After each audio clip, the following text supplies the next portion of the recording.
Yeah, agree. When I got my first life insurance policy, it was a whole life insurance policy, and it was described to me as just the term, the way you described it, Paul, an investment in my future. And I'm like, what? And there was this whole explanation about how, what, you put the money in and it gets invested in mutual funds or whatever the hell the investment vehicle was, and it'll build up to the point where you don't have to pay for your life insurance anymore. I was like, at the time, I don't know, I think it was in my 20s, and I'm like, okay, fine.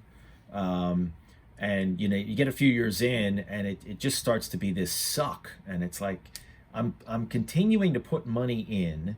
I'm not seeing the investment that I would the returns that I was promised, and on top of this is getting more and more expensive. Like, what the hell? So I just canceled that whole thing out. I think I might have even taken a little bit of a bath, but whatever. Got out, got myself a good old 20-year level term life insurance policy. Um, got one for me, got one for my wife. It's been the same price for the last more than a decade, and like I said, it's coming up on the point where I got to think about renewing it. But it's there. It's never changed. It's all good.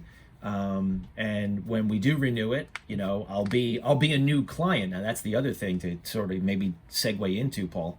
When I took out that first policy, I was, I don't know, I was in maybe my early 30s.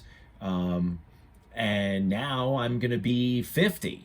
Well, a 50-year-old is more expensive to insure than a 25-year-old or a 30-year-old.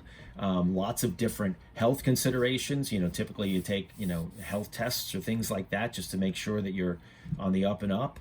And that you're not doing things like smoking or jumping out of airplanes or, doing, you're a high risk kind of a customer.